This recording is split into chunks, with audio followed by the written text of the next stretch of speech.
छात्रों, आज हम इसका एमसीक्यू का तृतीय भाग लेकर आए हैं, समाज विज्ञान क्लास 10th। तो इसमें है पहला प्रश्न है, पहला ही प्रश्न इंपॉर्टेंट है इसका। यंग इटली सोसाइटी का संस्थापक कौन था? तो ज्यूसेफे मेस्नी, इसका नाम ध्यान रखेंगे।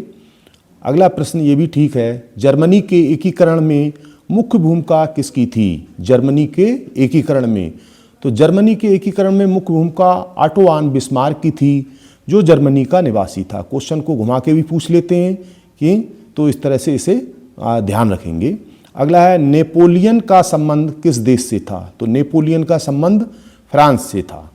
अगला प्रश्न है, भारत के किस नगर को इलेक्ट्रॉनिक उद्योग की राजधानी कहा जाता है? बेंगलुरु को इलेक्ट्रॉनिक उद्योग की राजधानी कहा जाता है। अगला प्रश्न है, भारत में वायु परिवहन का राष्ट्रीयकरण कब हुआ था? वायु परिवहन का राष्ट्रीयकरण 1953 ईस्वी में। अगला प्रश्न, भारत में प्रथम रेलगाड़ी कब चलाई गई? 1853 में मुंबई से ठाणे प्रथम रेलगाड़ी चलाई गई थी। अगला प्रश्न है, पूर्वी तट पर स्थित पत्तन बंदरगाह, पत्तन को ही बंदरगाह कहते हैं। बंदरगाह के क्या है? ये समुद्र के किनारे का कटा फटा भाग, जहाँ पर पानी वाले जहाज आकर रुकते हैं और सामान उतारा जाता है व उन पर सामान लादा जाता है, उन्हें हम बंदरगाह कहते हैं। एक प्रकार से ये स्टेशन है उनकी। तो ये विशाखापट्टनम, भारत के मानचित्र में देखेंगे तो पूर्वी तट पर जो है वो विशाखापट्टनम आएगा। अगला, स्वर्णिम चतुर्भुज योजना संबंधित है। तो स्वर्णिम चतुर्भुज योजना है महाराजमार्ग विकास से संबंधित है, और ये स्वर्णिम चतुर्भुज पूर्व प्रधानमंत्री स्वर्गीय अटल बिहारी वाजपेयी के समय में चलाई गई थी। तो इसमें ये था कि देश के 4 बड़े महानगर हैं। तो देश के 4 बड़े महानगर कौन से हैं? दिल्ली, मुंबई, कोलकाता और चेन्नई। ये देश के 4 बड़े महानगर हैं। तो इनको सड़क मार्ग के द्वारा आपस में जोड़ा गया था। तो इसको एक लाइन से मिलाएंगे चारों को तो एक चतुर्भुज जैसी आकार की रचना बन जाती है। तो इसलिए स्वर्णिम चतुर्भुज योजना नाम इसका दिया गया था। अगला प्रश्न है, कौन सा परिवहन का साधन अति दुर्गम स्थानों के लिए आवश्यक है? अति दुर्गम, जहाँ पहुँचना बहुत मुश्किल होता है, तो वहाँ वायुयान का प्रयोग किया जाता है। वायु परिवहन, ये दुर्गम से दुर्गम स्थानों पर पहुँचा जा सकता है इससे। अगला प्रश्न है, देश के अंदर व्यापार, देश के अंदर जो व्यापार किया जाता है उसको क्या कहेंगे? चाहे एक प्रदेश से दूसरे प्रदेश में किया जाए, चाहे एक जिले से दूसरे जिले, तो आपसी जो व्यवहार है, वो व्यापार है हमारे देश के अंदर का, तो उसको कहेंगे राष्ट्रीय व्यापार। एक प्रदेश से दूसरे प्रदेश में व्यापार, तो वो सब राष्ट्रीय व्यापार कहलाएगा। और 2 या 2 से, अगला प्रश्न है, 2 या 2 से अधिक देशों के बीच व्यापार होता है, आपसी लेन देन जो भी है, तो वो कहलाएगा अंतर्राष्ट्रीय व्यापार। देश के अंदर व्यापार राष्ट्रीय व्यापार, और देश से दूसरे देश के साथ व्यापार किया जाए तो वो अंतर्राष्ट्रीय व्यापार कहलाएगा। अगला प्रश्न है, सबसे लंबा राष्ट्रीय राजमार्ग है? तो सबसे लंबा देश का राष्ट्रीय राजमार्ग है NH-44, NH-44, ये देश का सबसे लंबा राष्ट्रीय राजमार्ग है। अगला प्रश्न है, भारत किस वस्तु का निर्यात नहीं करता? तो उर्वरक का भारत अन्य बहुत सी वस्तुएं नहीं करता है, लेकिन आपकी जो है कोर्स में, परीक्षा में इस तरह का प्रश्न ज़्यादा पूछा जाता है। तो भारत किस वस्तु का निर्यात नहीं करता है? तो उर्वरक का निर्यात भारत नहीं करता है। अगला इंपॉर्टेंट प्रश्न है, श्रीलंका स्वतंत्र राष्ट्र कब घोषित किया गया था? तो श्रीलंका भारत के 1 वर्ष बाद, इनके 1947 को भारत घोषित किया गया स्वतंत्र, और श्रीलंका जो है 1948 को घोषित किया गया स्वतंत्र। तो ये चीज़ ध्यान रखना, भारत के 1 वर्ष बाद 1948 को। अगला प्रश्न है इंपॉर्टेंट, बेल्जियम की सरकार में किसके मध्य सत्ता की साझेदारी है? बेल्जियम की सरकार में, तो उसमें राज्य और सामुदायिक सरकार के मध्य सत्ता की साझेदारी होती है। अगला प्रश्न है, संसदीय प्रजातंत्र की स्थापना सर्वप्रथम किस देश में हुई? तो इंग्लैंड में हुई, और इंग्लैंड से वहीं संसदीय प्रणाली हमारे देश ने अपनाई थी, उसे भारत ने। तो सबसे पहले तो इंग्लैंड में ही हुई थी। अगला प्रश्न है, श्रीलंका का सबसे प्रमुख सामाजिक समूह है?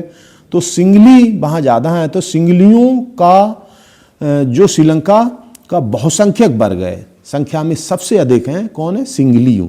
तो सिंगलियों का जो है सामाजिक समूह है। अगला प्रश्न है, किस देश का विभाजन जाति धर्म के आधार पर हुआ था? जाति और धर्म के आधार पर हुआ था, वो था यूगोस्लाविया। यूगोस्लाविया का जन्म जाति और धर्म के आधार पर हुआ था, विभाजन उसका। अगला प्रश्न है, किस देश का विभाजन जाति धर्म के आधार पर हुआ? यूगोस्लाविया, ये हो गया। अगला है, भारत की राज्य सूची के विषय। अब भारत में सूचियां हैं, राज्य सूची, केंद्र सूची, समवर्ती सूची। तो राज्य सूची की बात हो रही है, इन तीनों में से एक प्रश्न बनाया जाता है, जरूर बनाया जाएगा। और क्या आएगा वो भी हम इधर बता रहे हैं, लेकिन फिर भी आप देखते सब चलेंगे। जानकारी हो, कंपटीशन की परीक्षाओं में भी इसमें से प्रश्न अवश्य आता है, अनिवार्य रूप से आता ही आता है। दुनिया का कोई भारत का कंपटीशन हो, उसमें एक प्रश्न जरूर आता है, तो इसे ध्यान से देखें। भारत की राज्य सूची के विषय 61 विषय रखे गए हैं, लेकिन यहाँ महत्वपूर्ण विषय की बात हो रही है, तो पुलिस इनमें से आ जाता है। पुलिस, कृषि, सिंचाई, ज़्यादातर इन्हीं में से आ जाते हैं। ये सब क्या है? ये राज्य सूची के विषय हैं। मतलब पुलिस कौन देखती है? राज्य सरकार। कृषि कार्य राज्य सरकार, सिंचाई राज्य सरकार, ये सब किसका काम है? राज्य सरकारों का है। अगला प्रश्न है, भारत के समवर्ती सूची के विषय। तो समवर्ती सूची में 52 विषय हैं, लेकिन इनके नाम है जो राज्य सूची और केंद्र सूची से अलग कर दिए, समवर्ती सूची में है। और जिनका जो है देख रेख करती है, सबसे पहले शिक्षा। शिक्षा को समवर्ती सूची में रखें। इनमें केंद्र और राज्य दोनों इनका सहयोग करते हैं। शिक्षा है, वन है, विवाह व तलाक है, और बिजली है, ये सब हैं। जो श्रम भी आ जाता है, ये सब कायम है समवर्ती सूची में। लेकिन इसमें ज़्यादातर शिक्षा को पूछा जाता है। क्यों? हम लोग पढ़ाई कर रहे हो, आप लोग पढ़ाई कर रहे हो तो शिक्षा से जुड़े हुए जितनी भी कंपटीशन परीक्षाएं होती हैं वो भी शिक्षा से ही है। शिक्षा का ज्ञान उनमें लिया जाता है, तो इसीलिए उन्हें शिक्षा को ज़्यादा महत्व दिया। वन और शिक्षा, इन पे विशेष ध्यान देना। तो भारत की समवर्ती सूची के जो विषय हैं वो 52 हैं, लेकिन ये नहीं पूछा जाता है, ये पूछा जाता है कि शिक्षा को किस सूची में रखा गया है। तो शिक्षा को समवर्ती सूची में रखा गया, ये चीज़ ध्यान रहे, या वन को, जिसको भी है। अगला प्रश्न है, हिंदी भारत की किस प्रकार की भाषा है? तो हिंदी भारत की राजभाषा है। हिंदी भारत की राजभाषा है, जो सर्वाधिक बोली जाने वाली भाषा है भारत में। अब प्रश्न इस तरह से घुमा लेते हैं, भारत में सर्वाधिक बोली जाने वाली भाषा कौन सी है? तो सर्वाधिक बोली जाने वाली भाषा हिंदी है। अगला प्रश्न है, भारत में कितने राज्य व केंद्र शासित प्रदेश हैं? तो भारत में 28 राज्य, 8 केंद्र शासित प्रदेश हैं। कुल मिला के सबको, दोनों को जोड़ दिया जाए तो एक कुल संख्या बैठती है 36 राज्य। केवल ये पूछा जाए भारत में कितने राज्य हैं, दोनों की संख्या, तो 36, और अलग अलग पूछा जाता है कि राज्य और केंद्र शासित प्रदेश अलग अलग बताएं, तो ये हो जाएंगे आपके 8 केंद्र शासित हो जाएंगे और 28 राज्य हो जाएंगे। जैसे प्रश्न पूछा जाए वैसा आप लिख देंगे, इसे तैयार रखेंगे। अगला है, संघात्मक शासन प्रणाली में शक्तियों का विभाजन किनके मध्य होता है? केंद्र व राज्य के मध्य होता है। संघात्मक में केंद्र व राज्य, संघ शब्द आ गया, संघ, तो संघ किसका होगा? केंद्र का और राज्य का, ऐसे ध्यान रखना। अगला प्रश्न है, विश्व का सबसे बड़ा लोकतांत्रिक देश। तो विश्व का सबसे बड़ा लोकतांत्रिक देश जो है वो भारत है। क्यों? भारत की जनसंख्या अधिक है और लोकतांत्रिक देश है सबसे बड़ा। अगला है, संविधान की 8वीं अनुसूची में कितनी भाषाएं हैं?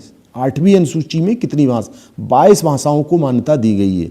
संविधान की 8वीं अनुसूची में 22 भाषाओं को मान्यता दी गई है। अगला प्रश्न है, जो प्रश्न महत्वपूर्ण लगते हैं उनमें मैंने इंपॉर्टेंट लिख दिया है, लेकिन सारे प्रश्न आपको पढ़ने हैं, कहीं से कोई प्रश्न उठा लिया जाए। लेकिन जो इंपॉर्टेंट लिखे हुए हैं इनको तो आप विशेष तौर से जरूर तैयार कर लें, अच्छी तरह से तैयार रखें, बल्कि सारे प्रश्न तैयार रखें। कोशिश ये है कि आपके सारे प्रश्न इसमें से फंसें। अगला, भारतीय संघ में अवशिष्ट शक्तियां किसको प्राप्त हैं? तो अवशिष्ट शक्तियां जो संघ को प्राप्त हैं, जो केंद्र को संसद कानून बनाती है, संघ को केंद्र जो संसद कानून बनाने का काम करती है, इसलिए शक्तियां संघ, इसी को अवशिष्ट शक्तियां प्राप्त है, ये कानून बनाने का काम करती है संसद। अगला है, भारत में पंचायती राज की स्थापना। ये प्रश्न भी बहुत इंपॉर्टेंट है, ये आता रहता है, कंपटीशन की परीक्षा में भी बहुत आता रहता है। तो पंचायती राज की स्थापना 1992 में हुई थी। अगला प्रश्न है, केंद्र संघीय सूची के विषय कितने? तो केंद्र के हैं 100 विषय रखे गए हैं, और इसमें जो ज़्यादातर पूछे जाते हैं केंद्र संघीय सूची के विषय, तो रक्षा है, विदेश मामले हैं, बैंकिंग है, रेलवे है, मुद्रा है, ये सब किसकी? केंद्र सरकार के विषय हैं, इसलिए उसकी सूची में रखे गए हैं। अगला प्रश्न है, भारतीय संविधान कब लागू हुआ? ये तो सारे बच्चों को ही पता होगा, क्योंकि ये 26 जनवरी को हम मनाते रहते हैं, हर वर्ष गणतंत्र दिवस मना रहे हैं और बताया भी जाता है, तो इसको तो आप जानते ही होंगे। जहाँ तक है 26 जनवरी 1950 को संविधान लागू हुआ था। संविधान के विषय में थोड़ा बताएं तो संविधान सभा का जब गठन हुआ था 26 नवंबर, संविधान सभा का जो गठन, पहली बैठक उसकी संविधान सभा की हुई थी वो 9 दिसंबर को हुई थी, दूसरी 11 दिसंबर को। तो फिलहाल तो आपका प्रश्न इतना ही आएगा, 26 जनवरी 1950। अगला प्रश्न है, भारतीय संविधान के अनुसार महिलाओं का प्रतिनिधित्व सुनिश्चित किया गया था। महिलाओं का प्रतिनिधित्व कितना सुनिश्चित, मतलब किसमें सुनिश्चित किया गया था? ये है, तो इसमें स्थानीय निकायों में सुनिश्चित किया गया था। स्थानीय जो पंचायत के चुनाव वगैरह होते हैं, इनमें इसका प्रधानी के भी होते हैं, बीडीसी मेंबर हैं और जिला पंचायत है, स्थानीय निकायों को इसमें जो है इनका प्रतिनिधित्व निश्चित किया गया। अगला प्रश्न है, नारी शक्ति वंदन अधिनियम यानी महिला आरक्षण अधिनियम कब पारित हुआ? तो महिला आरक्षण अधिनियम 2023 को पारित हुआ था और इसमें महिलाओं को 33% आरक्षण की व्यवस्था की गई थी। 33% आरक्षण। अगला था, धर्मनिरपेक्ष राज्य में। धर्मनिरपेक्ष राज्य में क्या है? सभी धर्मों को समान समझना, यानी कि सभी धर्मों को समान अधिकार दिए गए हैं और उन्हें भेदभाव की दृष्टि से नहीं देखना, सभी धर्मों को समान दृष्टि से देखना, कोई उनके साथ भेदभाव ना हो। अगला है, लैंगिक भेदभाव है। लैंगिक भेदभाव है तो समाज में स्त्री और पुरुषों की असमान भूमिका, स्त्री और पुरुषों की असमान भूमिका है, ये इसका आंसर होगा लैंगिक भेदभाव, जेंडर। अगला है, भारत में प्रथम आम चुनाव कब हुए? तो भारत में प्रथम आम चुनाव 1951-1952 में प्रथम आम चुनाव हुए थे।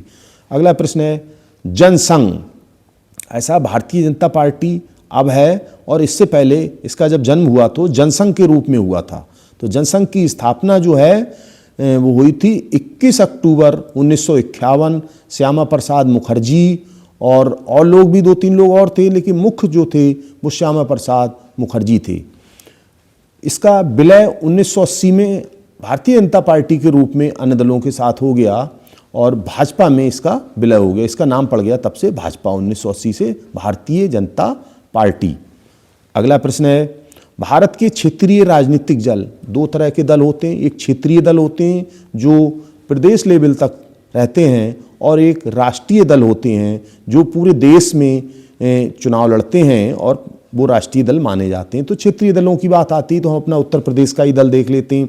शिवसेना नहीं, एसपी का मतलब होता है समाजवादी पार्टी और इसके अध्यक्ष अखिलेश यादव हैं। अगली शिवसेना है, अकाली दल है, जनता दल यूनाइटेड है, तृणमूलम कांग्रेस है, टीएमसी ममता बनर्जी वाली।